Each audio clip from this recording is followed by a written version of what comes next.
कहते हैं कि गुस्से से ही बुद्धि का सर्वनाश होता है और बात सही भी है। लेकिन जब भी हम भारतीय क्रिकेट में ऐसे प्लेयरों की बात करते हैं जो अपने गुस्से के लिए जाने जाते थे, तो हमेशा जो नाम हमारे मस्तक पे दस्तक देते हैं वो हैं विराट कोहली, युवराज सिंह, श्रीसंत, गौतम गंभीर या फिर हरभजन सिंह। लेकिन इन नामों के बीच हम अक्सर एक नाम को इग्नोर कर देते हैं, जो नाम है अंबाती रायडू। जबकि सच ये है कि रायडू के गुस्से के सामने आपको जो नाम मैंने पहले बताए वो भी फेल लगेंगे। पर आज की वीडियो रायडू की सिर्फ इस डार्क साइड की बात नहीं करेगी, बल्कि उस साइड की भी बात करेगी जो साइड आपको कभी उस तरीके से दिखाई ही नहीं गई जैसे दिखाई जानी थी। क्योंकि अगर वो साइड आपके सामने रख दी जाती तो शायद देश में हर वो इंसान जो कल को भारतीय क्रिकेट में जाने के सपने देखता है वो कभी देखता ही नहीं। क्योंकि आप भले ही भारतीय क्रिकेट में राहुल त्रिपाठी से लेके संजू सैमसन से लेके दिनेश कार्तिक तक कितने भी नामों के साथ अंडररेटेड वर्ड यूज कर ले,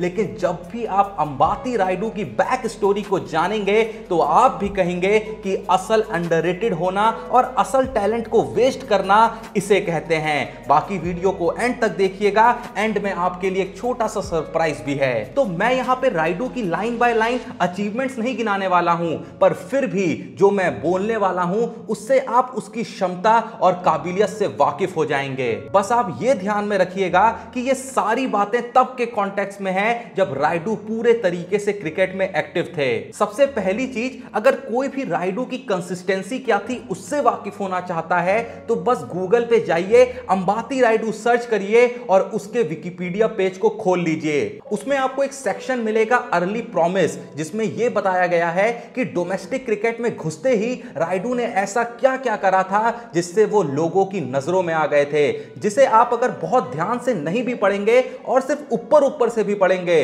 तो आपको उसमें कुछ ऐसी ही लाइंस मिलेंगी कि रायडू इस टूर्नामेंट में गए तो यहां हाईएस्ट स्कोरर बन गए, पहले अंडर 19 टूर में गए तो वहां 100 की एवरेज से रन मार के आ गए, जिसमें आपको यह भी पता चलेगा कि इंग्लैंड के खिलाफ अंडर 19 टूर में ही जब भारत 304 के टारगेट का चेस करते हुए 137 रन पे 6 विकेट गंवा चुका था, तो रायडू ने उस मैच में अकेले 177 रन मार मैच जिता दिया था। खैर, क्या ही फर्क पड़ता है। आप उसी में आगे पढ़ेंगे तो आपको पता चलेगा कि उसके बाद रणजी में भी वो 70-80 की एवरेज से रन मारते रहे। इंडिया ए के लिए खेला तो कुछ 90 की एवरेज से मारते रहे, पर क्या ही फर्क पड़ता है। इसके बाद भी आप आगे पढ़ सकते हैं अगर दिल करे तो, और इंडियन टीम में भी उनका क्या सिनेरियो था, उन्होंने कब कब कितने रन मारे, सब आप पढ़ सकते हैं। लेकिन अब आप सोच रहे होंगे कि जब सब विकिपीडिया से ही पढ़ लेना है तो फिर मैं ये वीडियो क्यों बना रहा हूं। बताता हूं, मैं वीडियो रायडू के नंबर्स गाने के लिए नहीं बना रहा हूं, बल्कि बहुत आसान शब्दों में एक प्लेयर को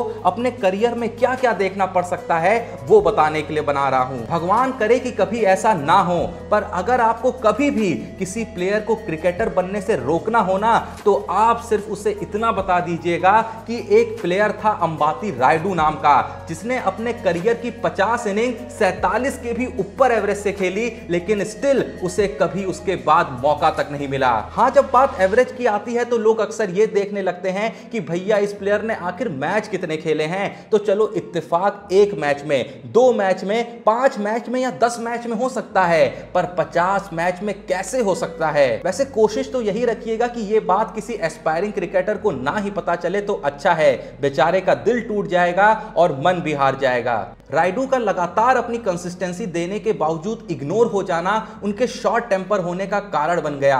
उन्हें हर छोटी बात पे गुस्सा आने लगा था। 2016 आईपीएल में एक मिसफील्ड होने पर जब भज्जी रायडू को कुछ अपशब्द कहने लगे तो रायडू का बदले में आया गुस्से वाला रिएक्शन देख के तो 2 पल के लिए वो भज्जी भी सहम गए थे, जिनके सामने बड़े बड़े सहम जाते थे। भज्जी ने रायडू को बीच मैदान मनाने की कोशिश भी करी, पर रायडू मानते हुए दिखे ही नहीं। पर चलिए, ये तो एक दिन की बात थी।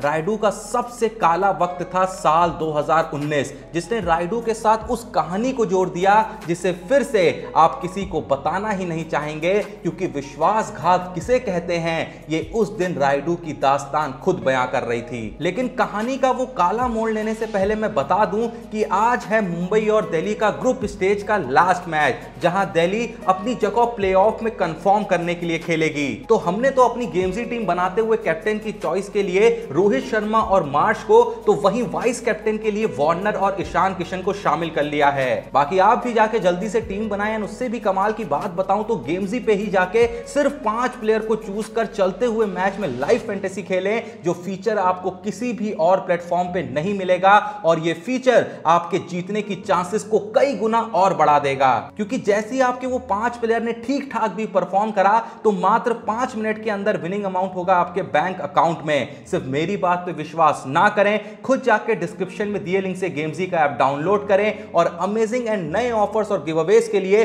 डिस्क्रिप्शन में ही दिए लिंक से टेलीग्राम चैनल को जरूर ज्वाइन करें, जहां हम अपनी पब्लिक के लिए एक्सक्लूसिव गिवअवेज लाते हैं। तो चेक आउट नाउ। पर हां, this game involves an element of financial risk and may be addictive. Please play responsibly and at your own risk. तो चलें अपनी कहानी पे। तो साल 2018 के आसपास रायडू ने नंबर 4 पे भारत को वो सब कुछ करके दिखा दिया था जो उन्हें एक 4 नंबर के प्लेयर से चाहिए था। रायडू का परफॉर्मेंस इतना एक्सेप्शनल जा रहा था कि खुद भारत के कप्तान विराट कोहली ने अक्टूबर 2018 को पब्लिकली बयान दे दिया था कि अब जाके वर्ल्ड कप के लिए हमारी नंबर 4 के प्लेयर की तलाश पूरी हो गई है। रायडू ने पूरे तरीके से 2019 वर्ल्ड कप पे फोकस करते हुए रेड बॉल क्रिकेट से संन्यास ले लिया ताकि वो अपना पूरा ध्यान सिर्फ व्हाइट बॉल क्रिकेट और वर्ल्ड कप पे ही लगा पाएं। रायडू से लेके पूरे देश को यही लगा कि अब रायडू ही नंबर 4 के सूत्रधार बनेंगे।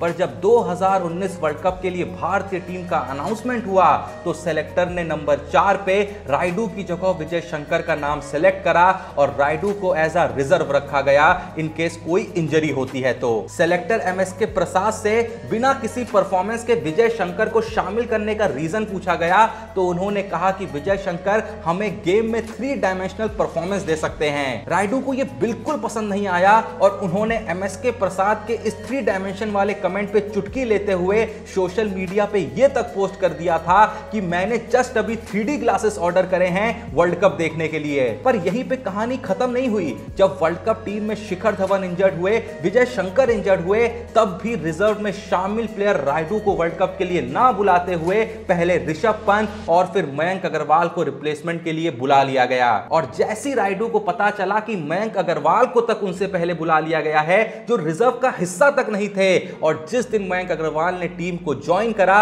उसी दिन रायडू ने इंटरनेशनल क्रिकेट से संन्यास की घोषणा कर दी। रायडू के इस अनाउंसमेंट पे दुनिया भर के लोग उनसे सिंपैथी जताने लगे और जोर शोर से वेस्टेज ऑफ टैलेंट के हैशटैग्स चलाने लगे। पर अंबाती रायडू की कहानी का दी एंड हो चुका था। भले रायडू रिटायरमेंट से वापस आए पर क्या ही होना था। जिस वर्ल्ड कप के लिए उन्होंने सब कुछ करा था वो अब जा चुका था। आईपीएल में उनकी कहानी एक्टिव थी और उसके बाद भी चेन्नई के लिए अच्छी खासी एक्टिव रही, पर धीरे धीरे उम्र ने रायडू का साथ छोड़ना शुरू कर दिया तो उधर रायडू ने फिर कभी भारतीय टीम के लिए खेलने की भी उम्मीद छोड़ दी थी। लेकिन रायडू का वो रिटायरमेंट की घोषणा करना बता रहा था कि उस वक्त रायडू को क्या फील हुआ होगा।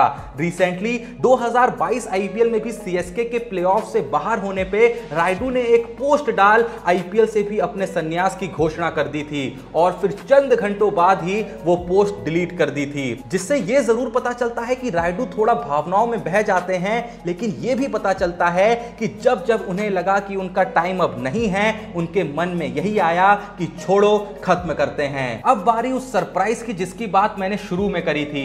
हमने अपनी क्रिकेट कम्युनिटी के लिए specific Insta page Cricbaazi with Joshi नाम से लॉन्च करा है, जिसका लिंक आपको डिस्क्रिप्शन में मिल जाएगा, जहां सिर्फ क्रिकेट रिलेटेड ओरिजिनल कंटेंट आएगा रील्स एटसेट्रा के फॉर्म में। और साथ ही साथ वहां जाके आप हमें फॉलो कर अपने सवाल डीएम कर सकते हैं, जो हम अपने दूसरे चैनल क्रिकबाजी विद जोशी में आपके नाम को शाउट आउट दे फीचर करेंगे। तो डिस्क्रिप्शन में लिंक मौजूद है, अभी जाएं उसे फॉलो करें, अपने दोस्तों के साथ शेयर करें। हम ट्राई करेंगे आपके मैसेजेस का जितना भी हो सके वहां रिप्लाई करें। बाकी वीडियो पसंद आई तो वीडियो को एक लाइक जरूर दें। आपका क्या कहना है अंबाती रायडू की कहानी पे, जो भी ये वीडियो देख रहा है कमेंट में जरूर बताएं। डिस्क्रिप्शन में दिए लिंक से गेम्जी का ऐप डाउनलोड कर आज के मैच की टीम बनाना ना भूलें और साथ ही साथ जो टेलीग्राम चैनल का लिंक है उसे भी ज्वाइन कर लें। बाकी अगर अभी तक आपने हमारे चैनल को सब्सक्राइब नहीं करा है तो प्लीज जो भी ये वीडियो देख रहा है थोड़ा सा सपोर्ट करे और जो भी ये वीडियो देख रहा है जैसा मैंने कहा चैनल को जरूर सब्सक्राइब करें। बाकी मिलते हैं नेक्स्ट वीडियो में, तब तक के लिए जय हिंद, धन्यवाद।